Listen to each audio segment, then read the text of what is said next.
Nous sommes vraiment très heureux aujourd'hui de vous accueillir pour cette grande journée d'information et d'échange. Votre présence aujourd'hui, à mon sens, est la preuve que vous appelez, comme nous d'ailleurs, à une reconnaissance de cette vie affective et sexuelle comme un facteur d'épanouissement pour les personnes en situation de handicap. Je terminerai en espérant que, à travers vos rencontres, vos échanges de la journée, la vie affective et sexuelle des personnes en situation de handicap ne soit plus à l'avenir entourée de tant de tabous. C'est une bien belle journée pour travailler la question de vivre ensemble, de la sexualité bien sûr, de la vie affective et de l'amour.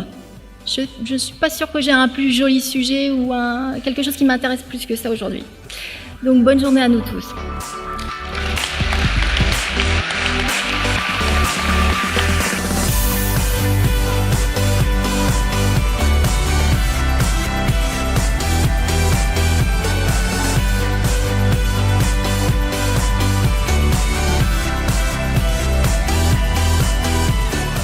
Est-ce qu'il y a quelque chose de particulier dans cet établissement qui est proposé?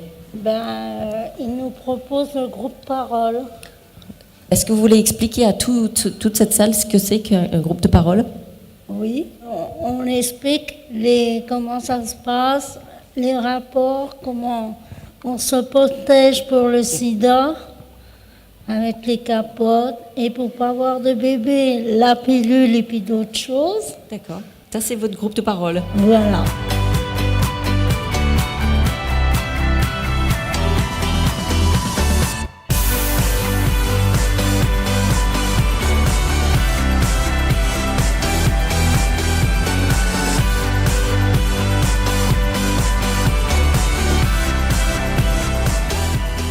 L'envie, c'est la source de la vie, le désir, c'est la source de la vie.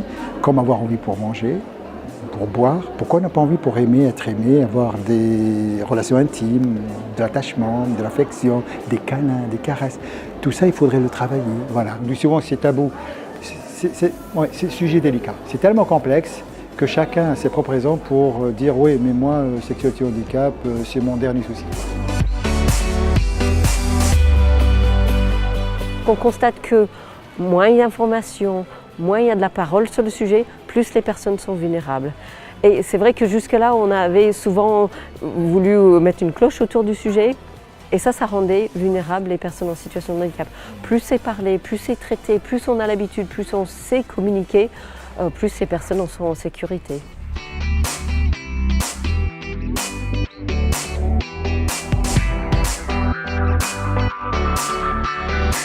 Cette association est une association de personnes handicapées intellectuelles. Notre but, c'est pour travailler sur l'accessibilité, l'autoreprésentation et la citoyenneté.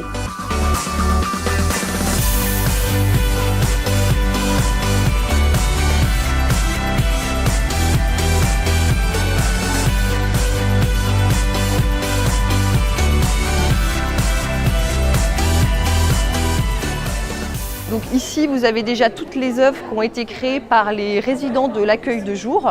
Donc en se basant sur l'œuvre de Kessaring, on a laissé les résidents en fait exprimer leur créativité sur le thème de l'amour, de la relation à l'autre.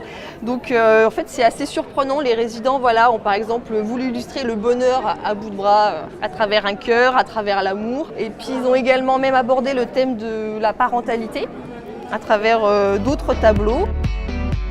Nous avons travaillé avec l'équipe du SAJ, donc des papillons blancs de Sœurs, sur la sexualité, comment se protéger quand il y a un rapport sexuel, ressentir du plaisir, se caresser, se toucher.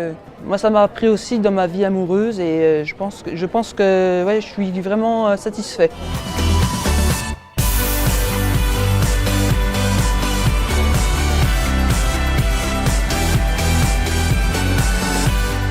Cette matinée a été l'occasion de constater le plaisir des personnes handicapées à être présentes et montrer par là même que dès lors qu'il y avait une écoute, elles se sentaient beaucoup plus libres pour parler de ce qui les préoccupe.